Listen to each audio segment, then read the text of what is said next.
Hello students, welcome to mathematics class.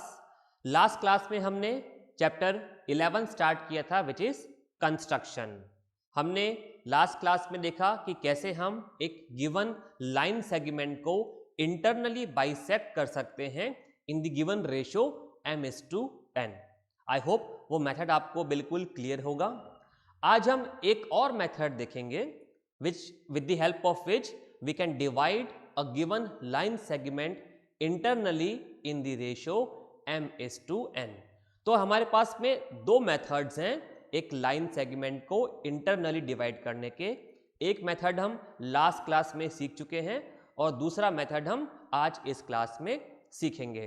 तो आपके box ready होंगे, pencil, scale, sharpener, rubber, compass नहीं है तो फटाफट से कर लीजिए। ओके, एक क्वेश्चन में डिक्टेट कर रहा हूं, क्वेश्चन लिखिए, फिर हम स्टेप बाय स्टेप सीखेंगे कि कैसे हम गिवन लाइन सेगमेंट को दूसरे मेथड से भी इंटरनली डिवाइड कर सकते हैं। ओके, चलिए क्वेश्चन लिखिए भाई।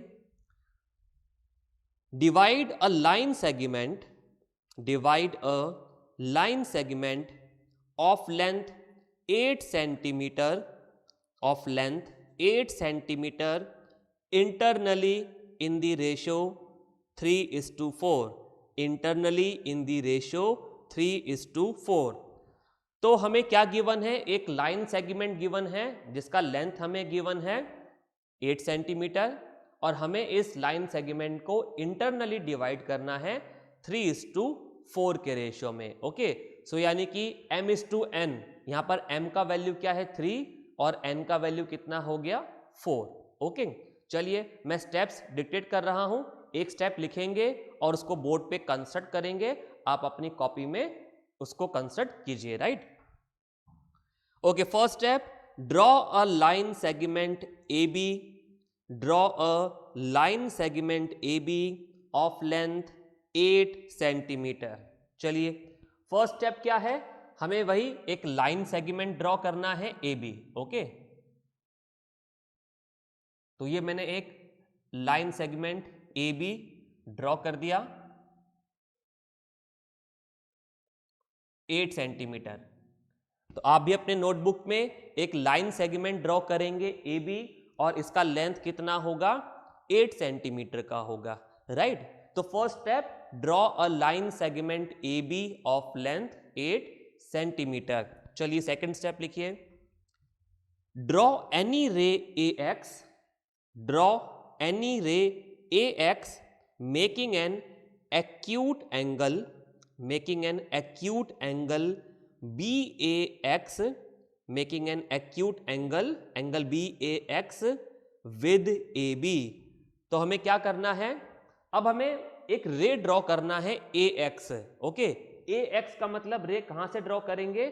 पॉइंट A से। ओके, तो हमें एक रे ड्रॉ करना है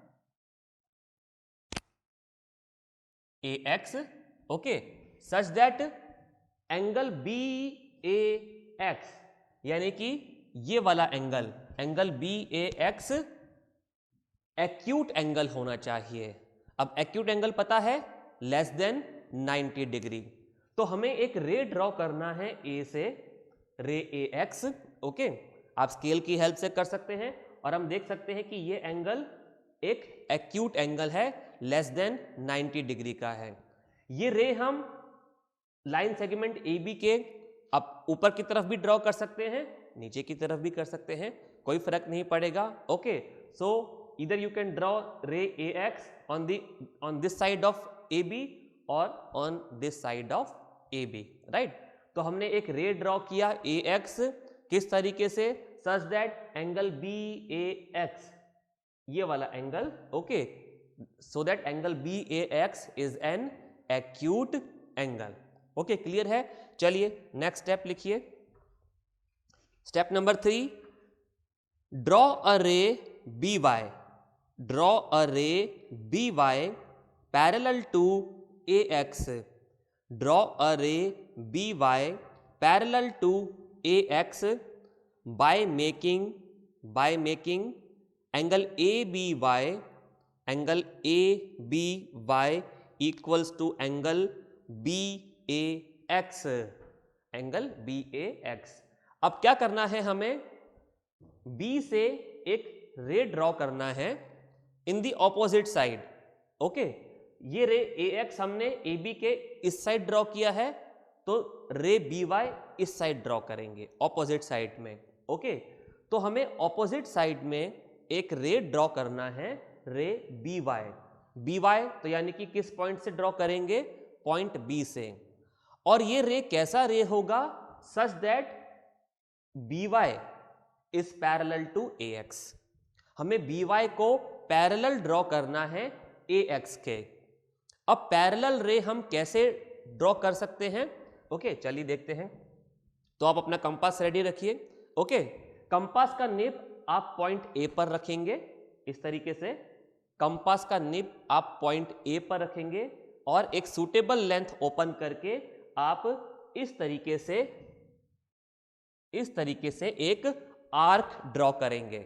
ओके, कंपास के निब को पॉइंट A पर रखेंगे और इस तरीके से हम एक आर्क ड्रॉ करेंगे, राइट। अब कंपास को सेम मेजरमेंट कर लेकर हम अब कंपास के मेजरमेंट को जो हमने अभी ओपन किया था उसको डिस्टर्ब नहीं करना है। अब हम कंपास के निब को पॉइंट B पर रखेंगे और इस तरीके से एक आर्क ड्रॉ कर देंगे। ओके, अब क्या करना है, कंपास के निब को आप इस पॉइंट पर रखेंगे। ओके, हमें अब इस एंगल को मेजर करना है, तो कंपास के निब को आप इस पॉइंट पर रखेंगे और कंपास को इस लेंथ का ओपन करेंगे। ओके, निब इस पॉइंट पर होगा और यहां तक आप उसको ओपन करेंगे, राइट। ये लेंथ आपने मेजर कर लिया एंगल का। अब कंपास के निब को इस पॉइंट पर रखेंगे, ओके, और एक पॉइंट कट करेंगे इस तरीके से। कंपास के निब को आपने इस पॉइंट पर रखा और आपने जिस लेंथ का कंपास ओपन किया है उससे एक पॉइंट कट करेंगे इस आर्क के ऊपर जो हमने अभी ड्रॉ किया था। ओके, अब क्या करेंगे, पॉइंट B से एक रे ड्रॉ करेंगे जो इस पॉइंट से पास हो रही होगी। ओके, पॉइंट B से एक रे ड्रॉ करेंगे जो इस पॉइंट से पास होगी इस तरीके से। ओके, और इस रे को हमने बोला रे BY।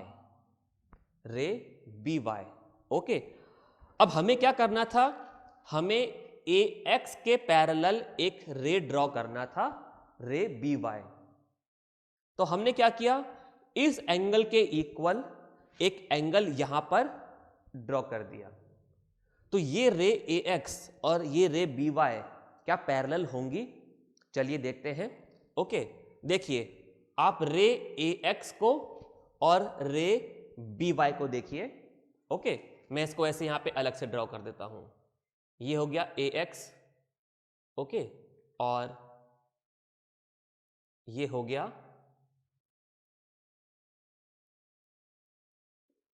BY, right. अब देखिए लाइन AB को देखिए, लाइन सेगमेंट AB को। ओके, ये एक ट्रांसवर्सल दिख रहा है आपको, तो इस तरीके से मैं ड्रॉ कर देता हूं।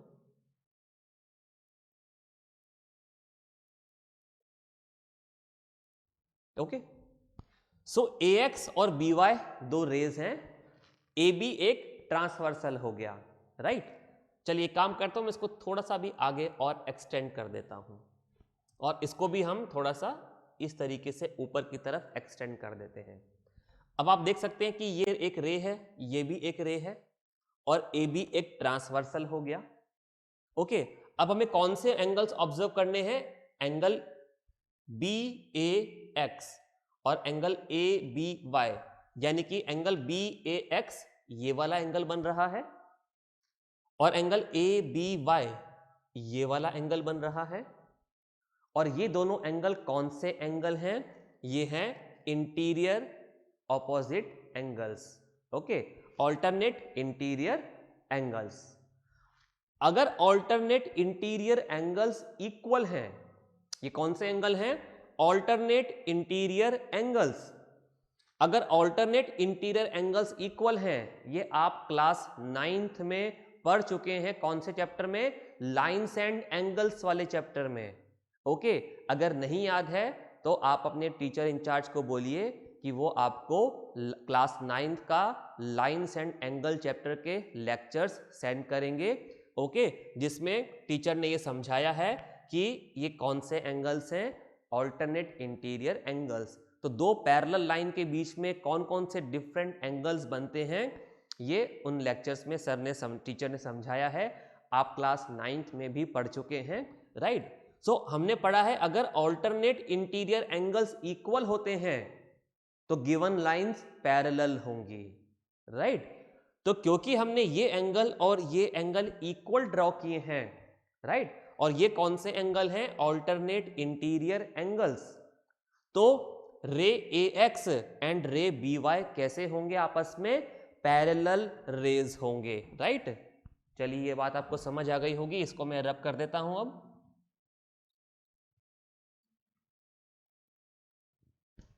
ओके, सो हमने स्टेप लिख लिया। ओके, नेक्स्ट स्टेप लिखिए, mark of 3 points A1, A2, A3 on AX, mark of 3 points A1, A2, A3 on AX and 4 points B1, B2, B3, B4 on BY such that, मैं repeat कर रहा हूं line, mark of 3 points A1, A2, A3 on AX and 4 points B1, B2, B3, B4 on BY such that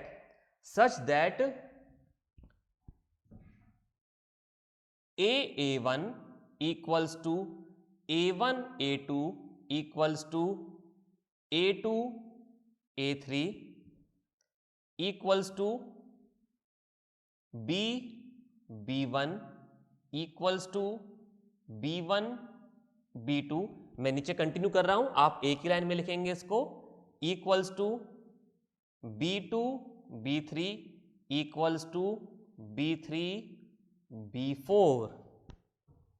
okay, ये हमने 4 step लिख लिया है complete.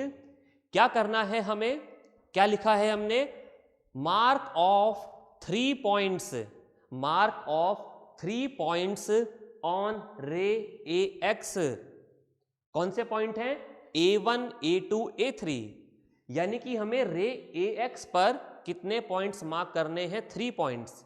क्या हमने नेम दिया इन पॉइंट्स को, A1, A2 and A3, and 4 points on रे BY पर कितने पॉइंट्स मार्क करने हैं, 4 पॉइंट्स, और इनको क्या नाम दिया हमने, B1, B2, B3, B4। लेकिन ये पॉइंट्स किस तरीके से मार्क करने हैं कि जो इनके बीच का डिस्टेंस है वो कांस्टेंट होगा। तो कैसे ड्रॉ करेंगे, कंपास रेडी रखिए अपना, एक सूटेबल लेंथ का मेजरमेंट उसमें ओपन कीजिए। ओके, अब कंपास के निप को हम पॉइंट A पर रखेंगे और एक पॉइंट मार्क करेंगे हम रे AX पर। ओके, इस पॉइंट को हमने बोल दिया पॉइंट A1। ओके, अब कंपास के लेंथ को सेम मेजरमेंट का रखेंगे, कंपास का जो हमने लेंथ ओपन किया है अब उसको चेंज नहीं करेंगे। अब कंपास के निप को पॉइंट A1 पर रखेंगे और सेम मेजरमेंट लेकर एक पॉइंट मार्क कर देंगे हम, और इसको बोल दिया हमने A2।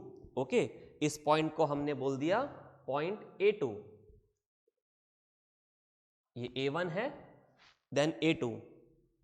अब सेम मेजरमेंट कंपास में लेकर कंपास के निप को पॉइंट A2 पर रखेंगे और एक तीसरा पॉइंट मार्क करेंगे हम रे AX पर, और इस पॉइंट को हमने बोल दिया पॉइंट A3। ओके, अब इसी तरीके से कंपास के लेंथ को हम मेजरमेंट को चेंज नहीं करेंगे, सेम मेजरमेंट का लेंथ लेके अब हम कंपास के निप को पॉइंट B पर रखेंगे और यहां एक पॉइंट मार्क करेंगे और इस पॉइंट को हमने बोल दिया पॉइंट B1। देन अब कंपास के निब को B1 पर रखेंगे और सेम लेंथ लेकर एक पॉइंट मार्क कर दिया हमने, इसको बोल दिया B2। देन कंपास के निब को B2 पर रखेंगे, एक और पॉइंट मार्क करेंगे और इसको हमने बोल दिया B3। देन कंपास के निब को B3 पर रखेंगे और एक और पॉइंट मार्क करेंगे, इसको हमने बोल दिया B4। राइट। अब आप देखिए, क्योंकि कंपास का जो आपने लेंथ मेजर किया वो सेम था, तो ये जो डिस्टेंस है, ये जो लेंथ है A1, A1 A2, A2 A3, B B1, B1 B2, B2 B3 and B3 B4, ये सेम होगा, क्योंकि हमने कंपास का जो लेंथ है वो सेम लिया था। इन 7 पॉइंट्स 3 + 4, 7 पॉइंट्स को जब हमने मार्क किया तो जो कंपास का लेंथ था वो सेम था, इसलिए ये सारे डिस्टेंस आपस में क्या होंगे, इक्वल होंगे। ओके, अब ये भाई हमने 3 पॉइंट्स और 4 पॉइंट्स क्यों लिए भाई, 2 और 5 क्यों नहीं लिए, 5 या 6 क्यों नहीं लिए हमने, ये 3 और 4 पॉइंट्स कहां से आए? तो आप क्वेश्चन देखिए, क्वेश्चन में हमें क्या गिवन था, divide the line segment in the internally in the ratio 3:4। तो यहां पर हमें m और n का क्या वैल्यू गिवन है, 3 और 4। तो ये दिख रहा है आपको 3 और 4। जिस रेशो में हमें लाइन सेगमेंट को इंटरनली डिवाइड करना है, उतने ही पॉइंट्स हम इन रे पर मार्क करेंगे। अब देखिए m का वैल्यू कितना है, 3। ओके, m का वैल्यू कितना है, 3। तो हम रे AX पर 3 पॉइंट्स मार्क करेंगे। ओके, अगर यहां पर 3 की जगह 5 लिखा होता तो 5 पॉइंट्स मार्क कर देते। ओके, n का वैल्यू कितना है, 4। तो हमने रे BY पर 4 पॉइंट्स मार्क किए। ओके, तो जो m का वैल्यू होगा, जो m का वैल्यू है, उतने पॉइंट्स हम रे AX पर मार्क करेंगे और जो n का वैल्यू होगा, इतने पॉइंट्स हम रे BY पर मार्क करेंगे। तो क्योंकि यहां पर हमें 3:4 के रेशो में लाइन सेगमेंट को डिवाइड करना था, तो हमने क्या किया, 3 पॉइंट्स रे AX पर और 4 पॉइंट्स रे BY पर मार्क किए। क्लियर है बात? ओके, चलिए नेक्स्ट पॉइंट लिखिए, स्टेप नंबर 5 लिखिए, join A3B4, join A3B4 which intersect AB at point P, join A3B4। अब ये जो आपको पॉइंट मिला A3, इसको आपको B4 से, इस A3 को हमें ज्वाइन करना है B4 से। तो आप स्केल की हेल्प से इनको ज्वाइन कर दीजिए।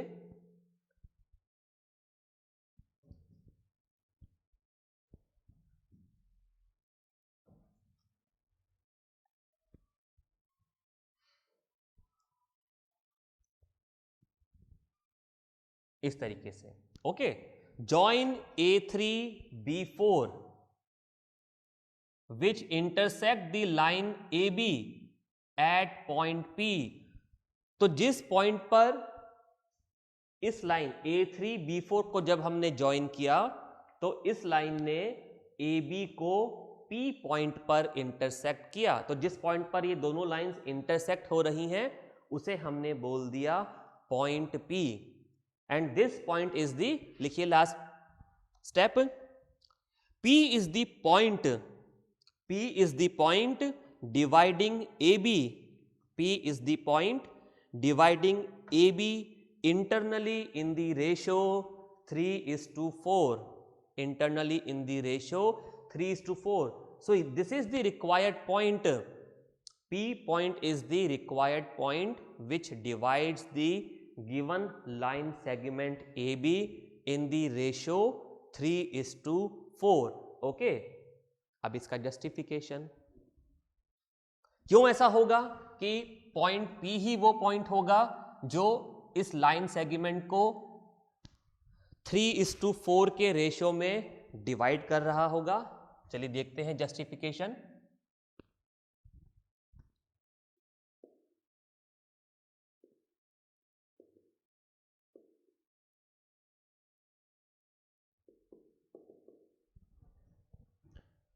ओके, देखिए ट्रायंगल A3P, ओके, कौन सा ट्रायंगल देखना है? ट्रायंगल A3P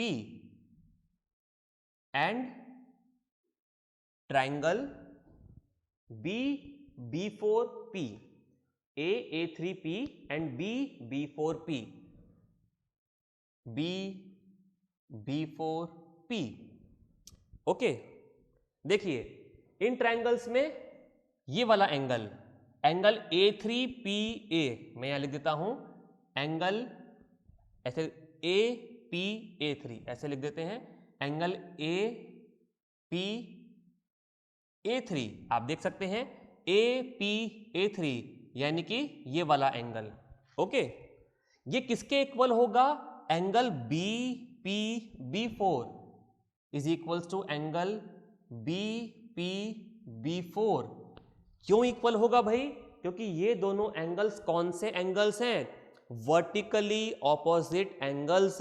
देखिए आप A3B4 और AB ये दोनों इंटरसेक्ट कर रहे हैं पॉइंट P पर, तो एंगल APA3 ये वाला एंगल और BPB4 ये वाला एंगल, ये वर्टिकली ऑपोजिट एंगल्स बन रहे हैं, तो ये आपस में इक्वल होंगे। तो आप यहां पर लिख देंगे वर्टिकली ऑपोजिट एंगल्स। ओके, मैं शॉर्ट में लिख रहा हूं, आप पूरा लिखेंगे वर्टिकली ऑपोजिट एंगल्स।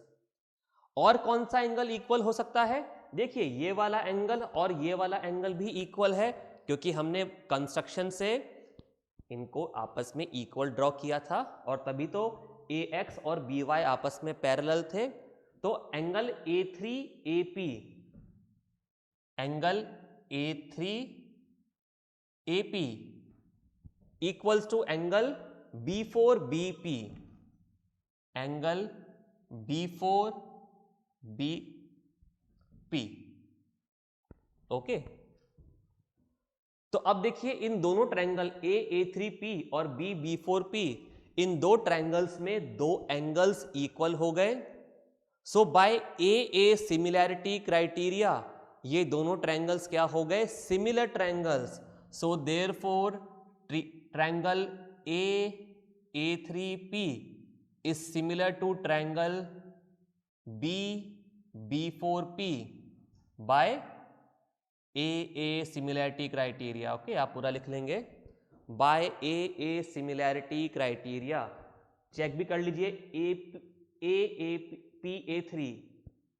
ओके, तो आप देख लीजिए कि करस्पॉन्डिंग एंगल्स इक्वल हो रहे हैं। यहाँ एंगल P की बात चल रही है, एंगल P, एंगल A और B की बात चल रही है, angle A and B। Okay, तो हमने सही लिखा है सीक्वेंस।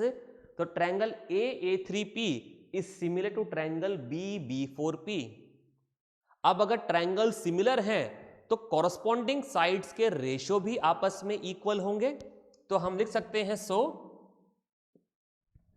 कौन सी साइड ले ले? A3। ओके, A3 और इस ट्रायंगल में कौन सी साइड आ रही है? A3 के corresponding BB4 is equals to AP, और इस ट्रायंगल में कौन सी साइड आ रही है? Corresponding BP is equals to AP upon BP। Okay, अब देखिए A3 और BB4, जब हमने इन पॉइंट्स को मार्क किया था तो हमने कंपास का लेंथ सेम रखा था। ओके, तो अगर मैं A1 को 1 यूनिट मान लूं, ओके, तो A3 की लेंथ कितनी हो गई? 3 यूनिट्स की। अगर आपने सपोज कि इसको 2 सेंटीमीटर ओपन किया था तो A3 का लेंथ कितना हो गया? 6 सेंटीमीटर। और क्योंकि हमने इन B1, B2, B3, B4 points को जब मार्क किया तब भी कंपास का सेम लेंथ था, तो B4 का लेंथ कितना हो गया 2 + 2 + 2 + 2 8 सेंटीमीटर। तो 6 डिवाइडेड बाय 8 3:4। तो क्योंकि हमने सेम लेंथ इन पॉइंट्स के बीच का जो डिस्टेंस है वो सेम था, तो ये कितने पॉइंट्स हो गए 3, ये कितने पॉइंट्स हो गए 4। तो A3 और B4 का रेशियो कितना होगा 3:4। तो हम लिख सकते हैं कि AP divided by BP, AP/BP equals to 3:4। और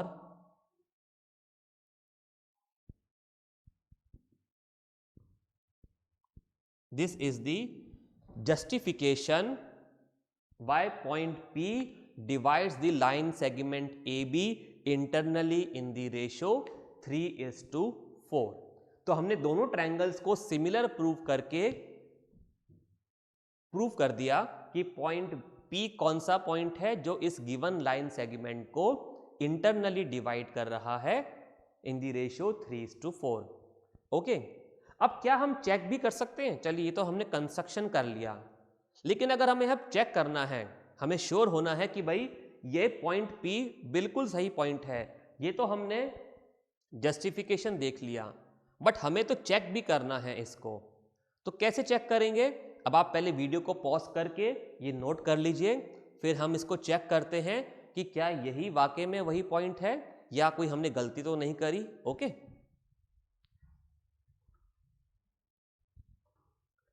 चलिए, आपने नोट कर लिया होगा। अब मैं इस जस्टिफिकेशन वाले पार्ट को यहां से रब कर देता हूं।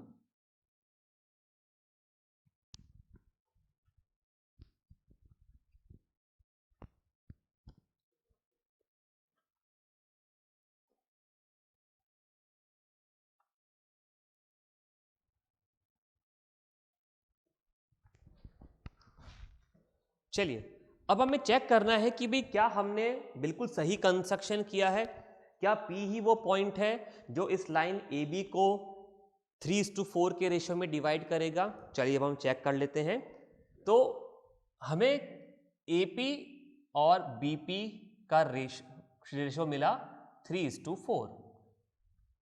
Okay, so this means AB/BP equals to 3:4, right.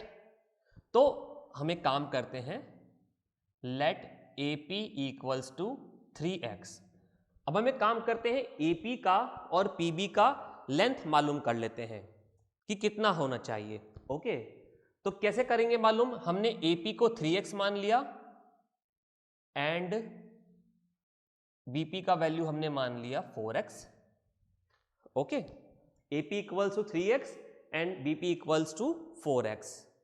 Now हमें पता है कि ये गिवन लाइन सेगमेंट AB, इसका लेंथ कितना था 8 सेंटीमीटर, क्योंकि हमें क्वेश्चन में क्या गिवन था कि AB इज 8 सेंटीमीटर। तो हमने 8 सेंटीमीटर का ही लाइन सेगमेंट ड्रॉ किया था।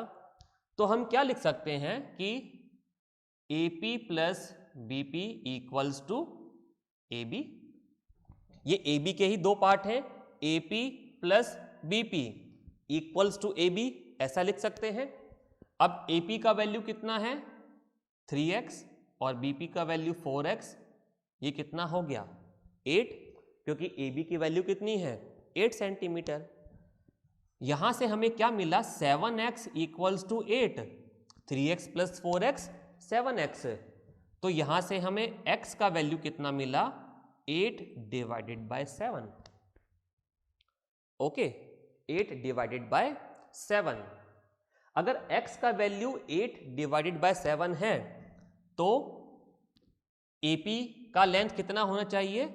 देयरफॉर AP का वैल्यू कितना है 3x, यानी कि 3 × 8/7। ओके, यानी कि ये हो गया 24/7, राइट। और BP, इसका लेंथ हो गया 4x, यानी कि 4 × 8/7, यानी कि 32/7। ओके, अब 24/7 ये लेंथ कितना होगा 3.5 4 समथिंग। ओके, 24 को डिवाइड करेंगे 7 से, सो 3 टाइम्स 21, 3, 4 टाइम्स 28, 2,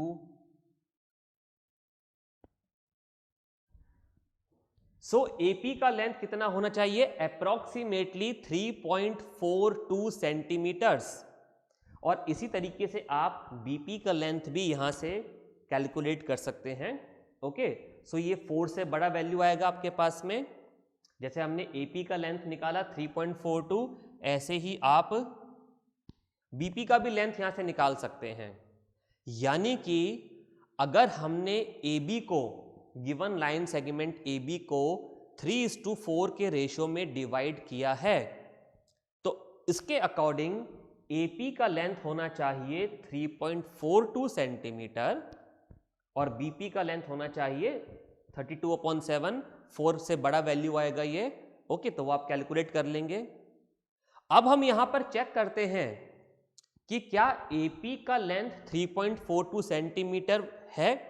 तो क्या करेंगे, स्केल को हम पॉइंट ए पर रखेंगे और एपी का लेंथ मेजर करेंगे। तो आप चलिए करिए, स्केल को पॉइंट ए पर रखिए। ओके, और मेजर कीजिए कि एपी का लेंथ कितना आ रहा है। अगर आपका लेंथ एपी का इतना आ रहा है तो आपने जो कंस्ट्रक्शन किया है वो बिल्कुल सही है। ओके, तो लास्ट क्लास में भी हमने एक लाइन सेगमेंट को इंटरनली डिवाइड करना सीखा था, वो एक दूसरा मेथड था। ये एक अलग मेथड है, लेकिन जिस भी मेथड से आप लाइन सेगमेंट को इंटरनली डिवाइड कर रहे हैं, तो आंसर लिखने के बाद में, कंस्ट्रक्शन करने के बाद में, जस्टिफिकेशन लिखने के बाद में आप लास्ट में चेक जरूर करेंगे कि क्या आपने जो कंस्ट्रक्शन किया है वो बिल्कुल सही है। और कैसे चेक कर सकते हैं, इस तरीके से हम चेक कर सकते हैं। तो इससे आप बिल्कुल एंश्योर हो जाएंगे कि आपका कंस्ट्रक्शन बिल्कुल सही है और आपको फुल मार्क्स मिलेंगे। आपने अगर एकदम नीट एंड क्लीनली कंस्ट्रक्शन किया है, स्टेप्स ऑफ कंस्ट्रक्शन भी लिखे हैं और जस्टिफिकेशन अगर पूछा गया है वो भी लिखा है, so you will get full marks. Okay, so today we have seen another method to divide a given line segment internally in the given ratio, and we have also seen that how we can check our answer, right? So दो method हमने सीख लिए line segment को internally divide करने के। Okay, अगर आपको कोई डाउट है वीडियो को फिर से देखिए, फैकल्टी इंचार्ज से कंसल्ट कीजिए। We will meet in the next class. Okay, bye.